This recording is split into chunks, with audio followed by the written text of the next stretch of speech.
Let's talk for a couple of seconds about 2017 and your first year in the previously mentioned District of Columbia. You've been there about a year. What has surprised you the most about your first year in the U.S. Senate? How partisan it is, how biased many members of the national media are. I mean, I knew it as an intellectual proposition, but to see it, it's just hard to describe.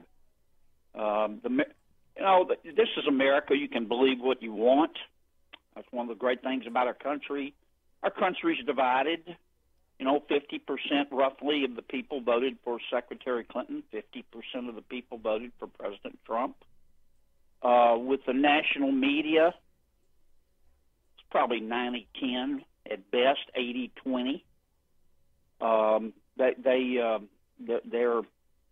just very slanted in their point of view. It's now, interesting. they're entitled to a point of view, but as a journalist, they're supposed to present both sides. When you That's mention been a surprise. When you mention the national media, I am intrigued. Do you find like a lot of national hosts, pundits, writers say, especially on the political right, do you find that most Republican lawmakers in both houses of Congress kowtow a little too much to the national left-leaning media, that they're overly concerned about what is written about them on a national level? Some are. Some are. The way I try to approach it, Robert, everybody has their own style. I mean, the way I try to approach it, I try to be polite with everybody. I try to be firm without being obnoxious, and I say what I think. And if a commentator wants to debate it, hey, I love to debate policy. What I'm talking about is not healthy discourse. I'm talking about every single story, the bashing of the president. Look, we haven't had a president yet who's perfect. As far as I know, there's only one perfect person who ever lived. And presidents, by definition, they're politicians, they're elected, so they're going to have people who didn't vote for them. I didn't agree with everything President Obama did or said. I agreed with some of what he did or said. But I didn't hate him. I wanted him to succeed. And what I sense among the national media is this hatred for the president, this white-hot hatred. Why do you think that is, And I just don't think it's healthy for the American people. You can disagree with somebody without hating them. Why do you think that is, Mr. John? What do you think is the? I don't know. I think part of it is the political persuasion of a lot of the members of the national media. And I don't want to paint with too broad a brush.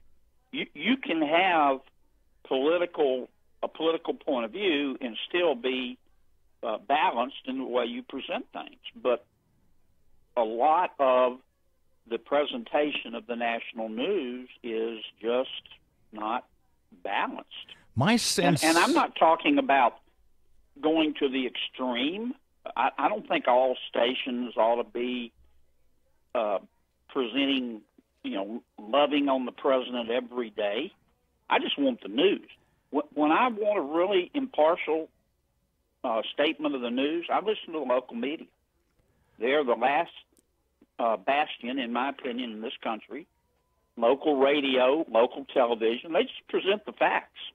And that's what they're supposed to do. My sense of the mainstream media when it comes to President Trump is the more vicious they become, the better off he seems to be doing in implementing his policies. Speaking of President Trump, how do you think he has done in implementing those policies in 2017? Well, I think we've had some successes. And when I say we, I mean the president and Congress. I mean, we just passed one of the largest tax cuts in American history. I think just about every American business is going to get a meaningful tax cut, and I think it's going to really stimulate the economy. We put Neil Gorsuch on the Supreme Court. We have confirmed, dozens of other federal district court judges.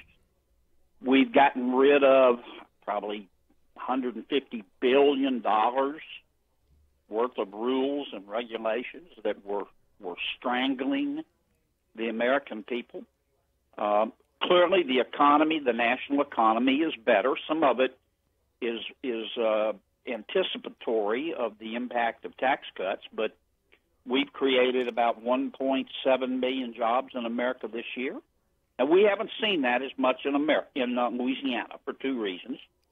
Number one, our oil and gas industry is in a depression. Number two, Governor Edwards and the legislature raised state taxes in Louisiana last year, I don't know, well over $1 billion. I think the governor would like to do another $1 billion, and that has had that's really hurt the Louisiana economy. I mean, when you're an out of work oil field service worker in Houma or Homer, either one, and your taxes go up, and you don't have a job, or you're doing odd jobs to try to feed your family, that hurts the economy. You got to admit that at times in 2017, the Republican legislative establishment has been at odds, almost to the point of trying to pull the rug out from under President Trump. Do you think that's going to be better in 2018, in the coming year? And what's on the legislative agenda on the Senate leadership side? Well, I think it's okay for Congress to disagree with the president. I mean, that's why we have a Madison-inspired system of checks and balances in our Constitution. I'm not saying that President Trump is perfect. I don't agree with a lot of his tweets and his style, but that's his style. And he got elected, and that's the way he approaches things. And so you work with him. And in terms of what's going to happen in the future, we're going to tackle health care reform again. We have to.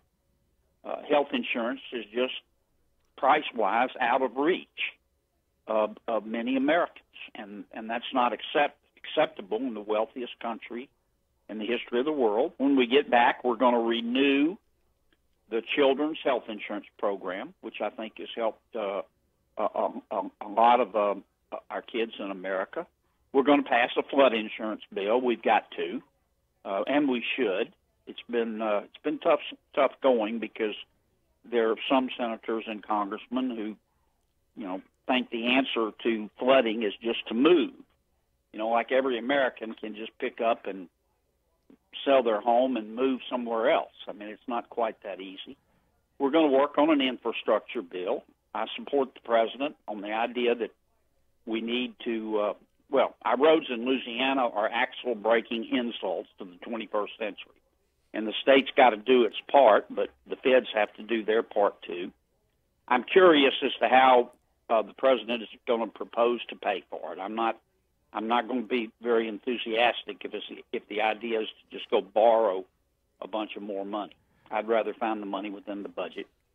I've let a lot of stuff out. Dodd-Frank, we've got a bill we're working on to try to lighten up regulations on small businesses.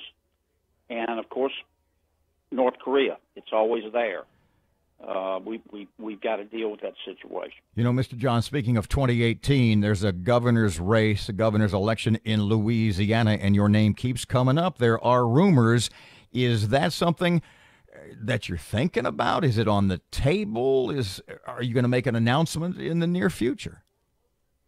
Well, first, this is Louisiana. I mean, we like to talk about politics and football and other things. It's not something I've encouraged. I've been asked to think about making the race. I am.